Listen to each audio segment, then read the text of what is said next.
अस्सलाम वालेकुम स्टूडेंट्स, नए क्या हाल। अच्छा स्टूडेंट, हमने एफएससी पार्ट 1 का चैप्टर नंबर 3 स्टार्ट किया था। तो पीछे हमने डिटेल से देखा कि हमारे पास मोमेंटम क्या है, क्या वजह थी कि हमें मोमेंटम को पढ़ना पड़ा, ताकि जबकि हमारे पास किनेटिक एनर्जी भी मौजूद थी। फिर हमने इम्पल्स और न्यूटन के दूसरे लॉ को हमारे पास रिलेट किया था। तो आज हम देखेंगे कि हमारे पास law of conservation of momentum. तो स्टूडेंट, हमारे पास पढ़ते तो सब भी हैं कि हमारे पास मोमेंटम कंजर्वेशन से क्या मुराद है कि इनिशियल मोमेंटम बराबर होना चाहिए फाइनल मोमेंटम के। लेकिन हम देखेंगे कि क्यों क्यों हमारे पास इनिशियल मोमेंटम फाइनल मोमेंटम के बराबर होता है। हम यही कहते हैं कि हमारे पास जो इनिशियल मोमेंटम है बिफोर द कोलिजन, और कोलिजन होने के बाद भी उसी तरह का मोमेंटम आना चाहिए। तो बात असल में ये कि जब कोलिजन होगी, जब टकराव हो गया, जब उनमें लड़ाइयाँ होगी, तो फिर भी हमारे पास कैसे मोमेंटम कंजर्व रहा, क्यों हमारे पास पहले वाला जितना मोमेंटम था बाद में भी उतना आया, क्यों हमारे पास ऐसा होता है। तो ये सारे क्वेश्चन के आंसर इंशाल्लाह आपको आखिर में मिल जाएंगे जब हम देखेंगे law of conservation of momentum और इसके रिलेटेड इंपॉर्टेंट, और हमारे पास जो एग्जांपल होगी आपको फील आ जाएगा कि असल में हमारे पास law of conservation of momentum है क्या। तो मेरा नाम जाहिद इमरान और आपका चैनल फिजिक्स एकेडमी। तो चले हम स्टार्ट करते हैं law of conservation of momentum को। तो स्टूडेंट, हमारे पास वो ये कहता है कि जब भी कोई ऐसा सिस्टम लें तो उस सिस्टम में हमारे पास जो पार्टिकल का इनिशियल मोमेंटम है वो हमारे पास आफ्टर द कोलिजन उसी तरह का मोमेंटम हमारे पास आफ्टर द कोलिजन भी आना चाहिए। क्या स्टूडेंट, हमारे पास बिफोर द कोलिजन जिस तरह का पार्टिकल का मोमेंटम था, आफ्टर द कोलिजन भी हमारे पास पार्टिकल का मोमेंटम उसी तरह का आना चाहिए। क्या स्टूडेंट, हमारे पास ये कहता है ना कि हमारे पास बिफोर हमारे पास जो मोमेंटम है इनिशियल मोमेंटम और हमारे पास जो फाइनल मोमेंटम है वो हमारे पास इक्वल आना चाहिए पार्टिकल का जो सिस्टम है। जब हम उसका इनिशियल मोमेंटम लें और फिर हमारे पास उनके दरमियान कोलिजन हो, और उस कोलिजन के बाद भी जो उन पार्टिकल का मोमेंटम इकट्ठा करें तो वो भी हमारे पास उसके इनिशियल मोमेंटम के बराबर आना चाहिए। एक तो ये इसकी हमारे पास स्टेटमेंट थी। अब दूसरी हमारे पास इसकी स्टेटमेंट है कि टोटल चेंज इन मोमेंटम हमारे पास जो सिस्टम का है वो जीरो होना चाहिए, वो हमारे पास जीरो होना चाहिए। कैसे? जैसे हमारे पास फर्ज करो पहले हमारे पास कोलिजन से पहले उस सिस्टम का मोमेंटम 5 आया, तो आफ्टर द कोलिजन भी हमारे पास 5 आना चाहिए, ताकि जो चेंज है, जो उनमें डिफरेंस है, जो फर्क है वो जीरो हो, फर्क हो ही ना। अगर हमारे पास इनिशियल हमारे पास और फाइनल का जो हमारे पास यही हमारे पास होता है ना मोमेंटम, ये हमारे पास इनिशियल मोमेंटम और ये फाइनल मोमेंटम। तो अगर हमारे पास फाइनल इनिशियल अगर ये आ जाए जीरो के, तो उस वक्त भी हम कहेंगे कि मोमेंटम हमारा कंजर्व हो रहा है। जितना हमारे पास इनिशियल था उतना ही फाइनल आया। जब हमने इनका चेंज देखा, इनिशियल को इधर लेंगे तो हमारे पास जो फाइनल माइनस इनिशियल था, जो हमारे पास चेंज था, वो भी हमारे पास सिस्टम का मोमेंटम में चेंज जीरो आना चाहिए। ये था law of conservation of momentum. ये तो स्टूडेंट सारे पढ़ते हैं, हम इसको प्रूव भी करेंगे। ये हमारे पास जो स्टेटमेंट है ये हम इसको प्रूव भी करेंगे। हम ऐसे नहीं मुंह उठा के कह दी कि सिस्टम इतना बड़ी बात कि कोलिजन से पहले भी कोलिजन के बाद भी मोमेंटम दोनों का सेम रहे। इतनी बड़ी स्टेटमेंट स्टूडेंट हमें ऐसे नहीं कहेंगे, हम इसको प्रूव भी करेंगे। लेकिन असल में बात ये है कि हो कैसे रहा है, इनिशियल मोमेंटम और फाइनल मोमेंटम पार्टिकल का कोलिजन के बाद सेम आ रहा है, चेंज इन मोमेंटम हमारे पास सेम आ रहा है, कोई हमारे पास जीरो मोमेंटम में चेंज नहीं है। तो ऐसा क्यों है? तो स्टूडेंट हमेशा हमेशा याद रखना, ये वाली जो स्टेटमेंट है law of conservation of momentum वाली, ये वाली स्टेटमेंट सिर्फ और सिर्फ उस सिस्टम के ऊपर एप्लीकेबल होगी जो कि हमारे पास आइसोलेटेड सिस्टम होगा। या स्टूडेंट, हमारे पास आइसोलेटेड सिस्टम है। ये वाली स्टेटमेंट स्टूडेंट हमेशा याद रखना, हर किसी सिस्टम के ऊपर हम मुंह उठा के नहीं लगा सकते। हम ये उसी वक्त लगाएंगे जब हमारे पास सिस्टम कौन सा होगा, आइसोलेटेड सिस्टम। उस वक्त हमारे पास ये वाली स्टेटमेंट ठीक होगी। अब आइसोलेटेड सिस्टम क्या है स्टूडेंट? हमारे पास आइसोलेटेड सिस्टम ऐसा सिस्टम है जिसमें हमारे पास कोई फोर्स ना लगे। ऐसा सिस्टम हमारे पास वो पार्टिकल का होगा, बॉक्स का होगा, ऐसा सिस्टम होगा जिसके ऊपर कोई एक्सटर्नल फोर्स ना लगे। इंटरनल तो लग रही होंगी ना स्टूडेंट हमारे पास, न्यूटन के तीसरे लॉ के मुताबिक, लेकिन उसके ऊपर कोई एक्सटर्नल फोर्स अप्लाई ना हो, उस सिस्टम को हम कहते हैं आइसोलेटेड सिस्टम। मतलब कि हमारे पास उसके ऊपर फोर्स एक्सटर्नल जीरो लग रही है। जब एक्सटर्नल फोर्स जीरो लगेगी उस वक्त हमारे पास ये स्टेटमेंट ठीक है। अब ठीक हो गया, हमारे पास हमने सिस्टम ऐसा ले लिया जिसके ऊपर कोई फोर्स नहीं लग रही। लेकिन जब फोर्स ना लगे तो फिर मोमेंटम कंजर्व क्यों है, ये भी तो बात है ना। पहले तो ये हमारे पास जो स्टेटमेंट है, ये हमने देखी कि इतनी बड़ी स्टेटमेंट किसके लिए है, आइसोलेटेड सिस्टम के लिए, जिसमें फोर्स ना लगे। ठीक है, आगे समझ, फोर्स नहीं लग रही। लेकिन अगली बात ये कि जब फोर्स ना लगे तो फिर मोमेंटम क्यों कंजर्व है, क्यों चेंज इन मोमेंटम जीरो है। तो हमने न्यूटन का जो दूसरा लॉ था जिसको मोमेंटम के साथ हमारे पास रिलेट किया, जो असल में न्यूटन का दूसरा लॉ था वो यही तो था हमारे पास वो यही तो था कि मोमेंटम में चेंज उसी वक्त आएगा जब हमारे पास उसके ऊपर फोर्स लगेगी। यही तो न्यूटन का दूसरा लॉ था कि जब फोर्स किसी सिस्टम के ऊपर लगे उसी वक्त उसके मोमेंटम में चेंज आएगा टाइम के साथ साथ। लेकिन हमने कहा तो सिस्टम हमारे पास आइसोलेटेड है, कोई फोर्स नहीं लग रही। जब फोर्स नहीं लगेगी तो हमारे पास चेंज इन मोमेंटम भी हमारे पास पार्टिकल का जो सिस्टम का वो जीरो आएगा। इसलिए हमारे पास सिस्टम का मोमेंटम कंजर्व रहता है, क्योंकि उसके ऊपर फोर्स नहीं लग रही। हमारे पास इधर भी जितनी फोर्स थी, ऐसे पार्टिकल मूव कर रहा है, उधर भी हमारे पास कोई फोर्स नहीं। टोटल हमारे पास जो ये सिस्टम था, जब फोर्स नहीं तो मोमेंटम में हमारे पास चेंज भी नहीं होगा। जब चेंज नहीं होगा तो हमारे पास इनिशियल मोमेंटम बराबर होगा फाइनल मोमेंटम पे। ये होती है असल रीजन क्योंकि हमारे पास मोमेंटम के कंजर्वेशन के पीछे। अब हम देखते हैं, इसको प्रूव करते हैं कि कैसे हमारे पास ये इनिशियल मोमेंटम पार्टिकल का बराबर आया फाइनल मोमेंटम के। इसको हम अब देखते हैं तो स्टूडेंट, इसको अब हम प्रूव करते हैं। समझ तो हमें आ गई कि initial momentum final momentum equal होता है जब फोर्स ना लगे। अब वो कहता है कि हमारे पास आप दो बाल लो ऐसे, इसका हमारे पास मैस 1 है और वेलोसिटी v1 है। ये हमारे पास मैस 2 है और इसका हमारे पास वेलोसिटी 2 है। अब ऐसे ले लें, हमारे पास ये स्नोकर की बाल है। तो जब हमारे पास ये दोनों बालें आपस में ऐसे टकराई ऐसे, तो जब हमारे पास इसने फोर्स 1 इसके ऊपर लगाई और इसने हमारे पास न्यूटन के तीसरे लॉ के मुताबिक अपोजिट फोर्स लगाई हमारे पास इस डायरेक्शन में F2 प्राइम।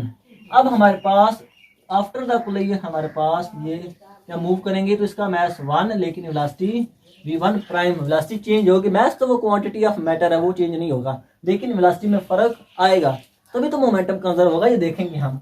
और इसका मैस m2 ही रहा और हमारे पास मैस 2 और वेलोसिटी इसकी आफ्टर द कोलिजन हमारे पास क्या बन गई v2 प्राइम। ये हमारे पास बिफोर द कोलिजन है, ये हमारे पास कोलिजन वाला सीन है, ये हमारे पास आफ्टर द कोलिजन है। ये हमारे पास टोटल सीन बन है। अब हमें देखना है कि बिफोर द कोलिजन हमारे पास जितना मोमेंटम था, आफ्टर द कोलिजन भी मोमेंटम उतना ही आना चाहिए इन दो बॉल्स का। ये हमारे पास अब आइसोलेटेड सिस्टम है। तो अब हम देखते हैं, हमने कहा कि हमारे पास ये जो इस हमारे पास पहला हमारे पास जो केस बार है, हमने कहा कि हमारे पास जो चेंज इन मोमेंटम होता है स्टूडेंट, हमारे पास जो चेंज इन मोमेंटम आया, मेरी बात ना, चेंज इन मोमेंटम तो आएगा लेकिन होगा वो जीरो। चेंज हमारे पास है ये m1 और ये हमारे पास जो वेलोसिटी v1 है, ये m2 v2 है। जब कोलिजन होगी उस वक्त हमारे पास इसकी वेलोसिटी v1 प्राइम बन गई और इसकी वेलोसिटी v2 प्राइम आ गई। हमारे पास जो चेंज इन मोमेंटम, अब हम उसको देखते हैं, हम देखेंगे कि हमारे पास वो जीरो के इक्वल आएगा, वो हमारे पास सेम आएगा, लेकिन हम उसको अब निकालते हैं। हमारे पास ऐसे ही हमने कहा था ना कि हमारे पास चेंज इन मोमेंटम किसके इक्वल होता है, ऐसे जो वो इम्पल्स था, इम्पल्स ही हमारे पास होता है ना असल में। चेंज इन मोमेंटम, इम्पल्स ही हमें बताता है कि मोमेंटम को चेंज कितना आया है, वो हमारे पास F क्रॉस T होता है। जब हमने हमारे पास जो मैस 1 का हमारे पास जो पहली बाल था उसका हम चेंज इन मोमेंटम देखा, तो वो हमारे पास कितना आएगा m1 v1 और माइनस आफ्टर द कोलिजन हमारे पास क्या बनेगा m1 v1 प्राइम। ये हमारे पास था पहला, हमारे पास जो बाल थी उसका मोमेंटम। ये हमारे पास फोर्स 1 आ गई क्योंकि इसने हमारे पास कितनी फोर्स लगाई इसके ऊपर F1। अब हमारे पास जो दूसरा हमारे पास दूसरी बाल है उसका चेंज इन मोमेंटम देखते हैं। वो हमारे पास आएगा F2 प्राइम प्लस T, ये हमारे पास M2V2 बिफोर द कोलिजन और हमारे पास आफ्टर द कोलिजन ये वाला हमारे पास सीन बन गया। ये हमारे पास after the before the collision था, ये हमारे पास आफ्टर द कोलिजन था। अब हम देखते हैं कि हमारे पास ये इस वाला सीन, अब हम दोनों इक्वेशन को ऐड कर देते हैं। कैसे? जब हम दोनों इक्वेशन को ऐड कर देते हैं, जब हमने इसको ऐड किया, पहले हम लेफ्ट हैंड साइड को ऐड करते हैं,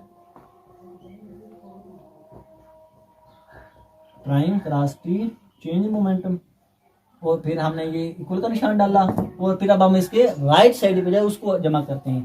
तो ये आप स्टूडेंट एक दफा नोट कर लेंगे, आपको समझ आ गई होगी। और ये हमारे पास F1 ने इधर डाली और F2 ने अपोजिट डायरेक्शन में न्यूटन के इस लॉ के मुताबिक फोर्स डाली। अब हमारे पास जब हम इसको मल्टीप्लाई करेंगे राइट हैंड साइड को, M1 V1 प्लस M2 हमारे पास V2 ऐसे आ गया, और ये हमारे पास आ जाएगा बीच में माइनस, ऐसी है ना, ये हमारे पास स्टूडेंट ऐसे आ जाएगा ना, ये वाला हिस्सा इसमें जमा हो जाएगा, M1 V1 minus M1 V1 prime ये वाला, और ये हमारे पास प्लस हो रहे हैं ना ऐसे, ये हमारे पास प्लस का साइन डाला, और ये हमारे पास हम ऐसे लिख लेंगे M2 V2 और साथ में माइनस M2 V2 प्राइम।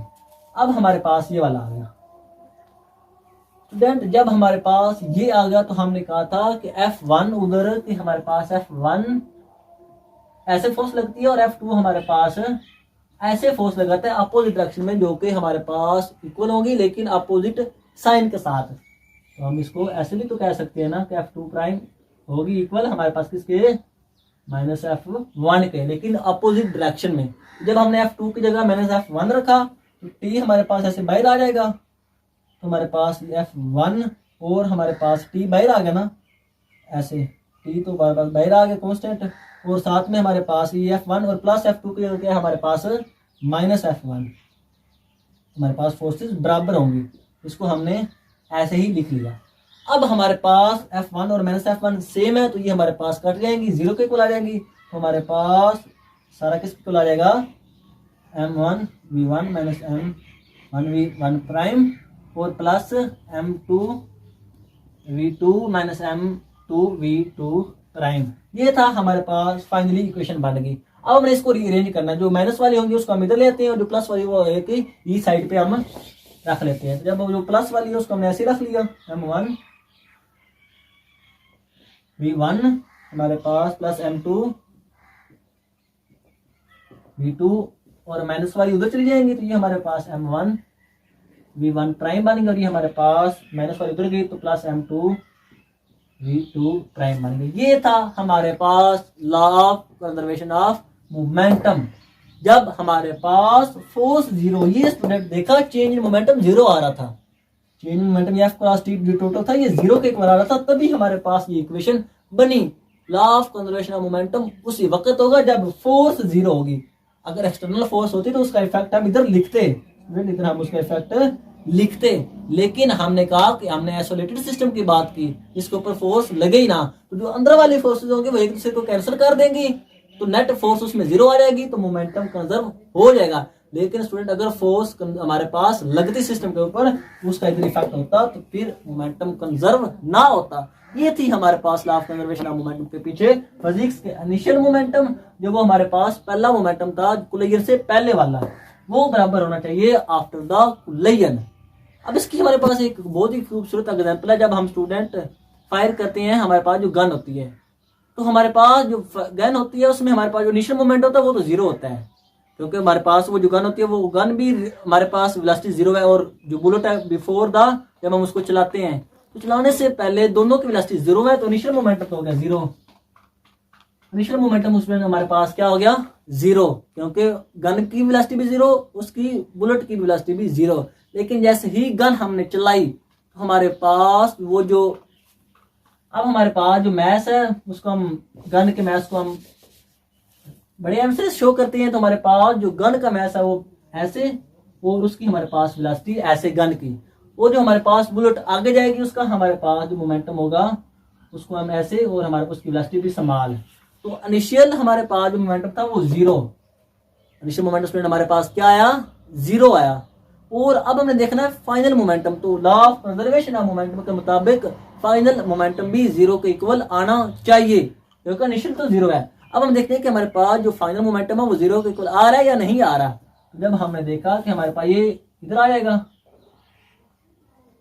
ये हमारे पास गन का मोमेंटम था, तो स्टूडेंट हमारे पास ये यही शो कर रहा है कि दोनों की मैग्नीट्यूड इक्वल होगी। और ये वाला जो माइनस साइन शो कर रहा है कि हमारे पास अगर हमारे पास जो गन है वो पीछे की तरफ आएगी तो वेलोसिटी उसके अपोजिट, जो हमारे पास बुलेट की हमारे पास वेलोसिटी होगी वो अपोजिट डायरेक्शन में होगी। इसको हम ऐसे भी लिख सकते हैं, दोनों तरफ माइनस से मल्टीप्लाई कर दें। ये हमारे पास गन की वेलोसिटी पॉजिटिव और हमारे पास ये जो बुलेट की वेलोसिटी ये पॉजिटिव आ गई और गन की वेलोसिटी हमारे पास नेगेटिव आ गई, जब दोनों तरफ माइनस से मल्टीपल किया। तो ये शो कर रहा है कि हमारे पास मैग्नीट्यूड में तो दोनों बराबर हैं, लेकिन हमारे पास फाइनल मोमेंटम जीरो बनाने के लिए अगर हमारे पास ये जो गन है, ये जो बुलेट है, ये आगे की तरफ मूव करेगी तो उस गन की वेलोसिटी हमारे पास बैकवर्ड डायरेक्शन में होगी और फाइनल मोमेंटम हमारे पास जीरो होगा। ये थी हमारे पास law of conservation of momentum की ब्यूटी, कि हमारे पास जब दोनों की मैग्नीट्यूड सेम है तो उनकी जीरो बनाने के लिए मोमेंटम को, फाइनल मोमेंटम को जीरो बनाने के लिए जो हमारे पास ये वाली गन होगी ये माइनस वेलोसिटी के साथ पीछे मूव करेगी, तक जाके हमारे पास दोनों जमा होकर फाइनल मोमेंटम भी जीरो बनाए। ये था law of conservation of momentum. और मैग्नीट्यूड में इसलिए बराबर होते हैं कि हमारे पास इसका मास ज्यादा होता है, हमारे पास जो वो गन है और वेलोसिटी उसकी कम होती है, कम हमारे पास वो पीछे तरफ आता है। और हमारे पास जो बुलेट होती है उसका मास ज्यादा और मास कम और वेलोसिटी हमारे पास बहुत ही ज्यादा होती है, इसलिए वो मैग्नीट्यूड में कंजर्व होते हैं। और डायरेक्शन में कंजर्व होने के लिए, टोटल मोमेंटम जीरो बनाने के लिए हमारे पास जो बुलेट है वो आगे की तरफ मूव करती है और हमारे पास वो जो गन है वो माइनस के साथ वेलोसिटी के साथ पीछे की तरफ मूव करती है, ताकि टोटल मोमेंटम सिस्टम का जीरो हो। आफ्टर द हमारे पास before the collision momentum after the collision होना चाहिए। ये था law of conservation of momentum जब फोर्स ना लगे। आई होप आपके हमारे पास इसके रिलेटेड सारे क्वेश्चन क्लियर होंगे। आज के लिए इतना ही, इंशाल्लाह मिलेंगे अगली वीडियो में। ओके, अल्लाह हाफिज।